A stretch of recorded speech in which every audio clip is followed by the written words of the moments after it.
Welcome everybody for a new episode, and today we will be discussing creating value in a deal.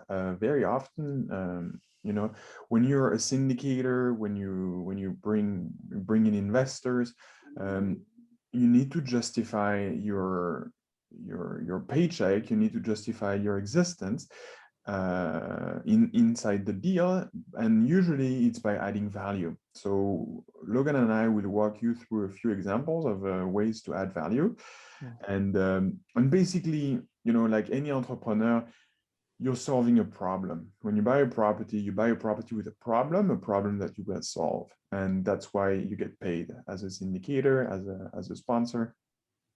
So, for example, vacancy can be an issue. So I'm working on a deal right now, and out of the 13 units, 5 are vacant. So the business model is pretty simple.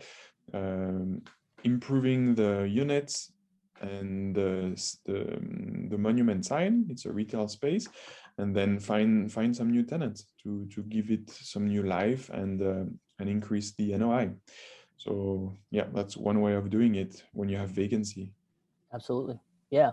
Yeah. It's a great way to do it. If you can find properties that are significantly vacant, find them, fill them up, then you're going to increase that NOI. And in the commercial space, location is important. Everybody hears that location is vital. And it is important, but it's important in the commercial space because it's going to determine what you can get in terms of your NOI, your net operating income. And that's really what you're trying to generate, that profitability of that property, so that you can then in turn sell it for a higher rate. So we've gone over NOI and things like that. If you've not learned about NOI and cap rates and the ratios there, go back and study that. But basically, your NOI is your net is all the income you bring in minus your expenses, except for your debt service. So that NOI number you're gonna apply a cap rate to, and that's gonna help give you a good valuation for your property. So if you're trying to increase value of the property, one of the best ways to do is increase that NOI. So Aurelien, in your example, you're gonna take a property that's got not very much NOI, and you're gonna add more tenants there, which that NOI is gonna go up dramatically, which is gonna increase the value of that property. So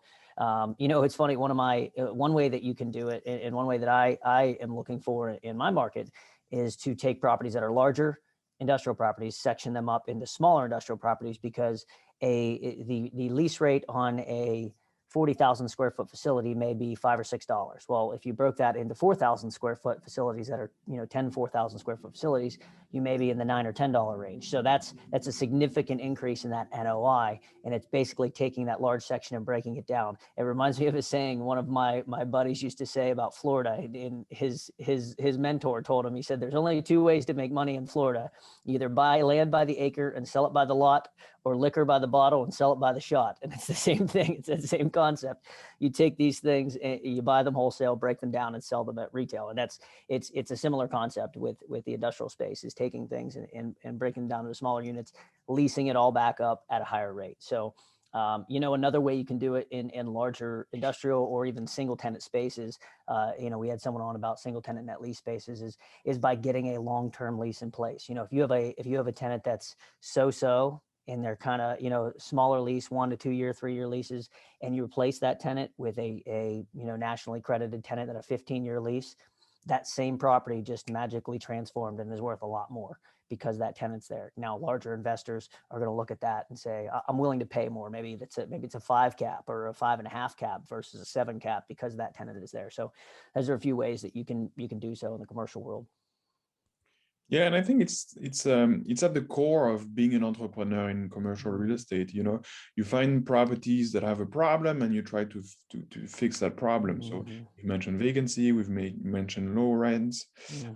It can also be a building that has a bad reputation, and also, yeah, it's very important to inject some capital. So it's really key when you want to tackle a project that has problems, to make sure that you have enough capital, that you raise enough capital so that you can address all of the issues in the building, so that by improving the building, then you can get better tenants at higher rates, and that way increasing your NOI, increasing revenue, and with the same cap rate, you increase for an equal cap rate, you increase the value of the building that way. Yep. So in some of the more dramatic examples you'll see of value creation are in transforming the property to something entirely different, right? You're going to take a property that was an old shopping mall and convert it into a large self-storage facility, or they're going to take farmland and convert it to industrial land and parcel it off and sell it into a business park. Those are areas where you see massive growth in values, and they can be tricky because a lot of times you're going to run into zoning issues and regulation of converting the property from what it currently is to what you want it to be. But those tend to be the scenarios where you just see huge growth. I think AJ Osborne had one he talked about. He bought a Kmart, and these numbers are probably wrong. It's all in his book, but I believe he bought it for like $4 million and turned it into an indoor storage center that was worth $12 million when they were done with it, or something astronomical like that. So you don't typically see a property that you can buy that you can triple the value of the property through your operation, and those typically happen when you're converting one asset type into another. So it's a pretty lucrative way to make a lot of money. But again, those deals cost a lot of money. I'm sure he spent a significant amount of money converting a Kmart into a storage facility. So to your point, whatever your plan is, make sure you come in with enough money to get the deal done, and not just get the deal done and wrapped up, but get the proper funding lined up for the CapEx requirements. Yeah, and that's one of the very interesting aspects of being an entrepreneur. When you're faced with a problem, how do you go about fixing it? So you see, I see two examples. For example, malls and shopping malls. So you just mentioned, converting them into self-storage, because the people were getting quite worried, when shopping malls were closed down, and we could see the writing on the wall for shopping malls, but still, COVID really accelerated those malls becoming obsolescent, and so we've seen people converting them into something else, and yeah. Yep.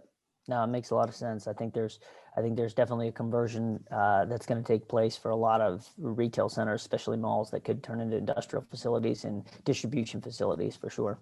And we don't talk residential here, but that in the hotel class, some hoteliers transform their hotels into apartment buildings for some of them. It's wild to think of, because you think it's always the opposite. It's like people who are going to take an apartment building, convert it into this hotel that's going to be, this, now you can charge by the night and it's going to raise the money. It's wild to think, but yeah, it is. The conversion's gone back. Some people did it in Florida when Florida was going nuts in the right before the crash in like 2004. They would take these hotels and convert them to condos, and they would take condos on the beach, these condo developments or hotel on the beach, and convert them into condo developments, and people made a lot of money at that.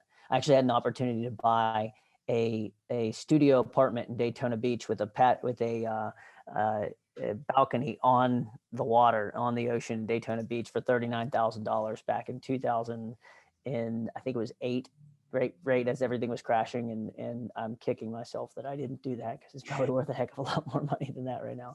But yeah, it's pretty. There's a ton of ways to create value and add value in this space. So just know your plan and have enough money. Yeah, have enough money, and also, it's very interesting to see, how resilient the entrepreneurs are. They see we're faced with big atrocities and big major events, but there are ways to bounce back, and that's the beauty of our space, of the space of commercial. Seeing how entrepreneurs tackle these issues and then bounce back and come up with new ideas and create value. Absolutely. There's a million ways to do it. You just got to find one and do it. Yeah. Okay, I'll give you the last words. All right, everybody. Thank you for joining. I really appreciate it. We're going to be remember, every week we're going to be doing one of these. So every week, tune in, get some more information on the self-improvement section and some more education on commercial real estate world. For those of you who don't know, we have a podcast that we do the first Wednesday of every month, and then the third Wednesday of the month we do a networking event and mastermind. So check us out, True Commercial Real Estate Podcast Group, and take it away. Thank you, everybody. Thanks for joining, and see you next week. Thanks all. We'll see you next week.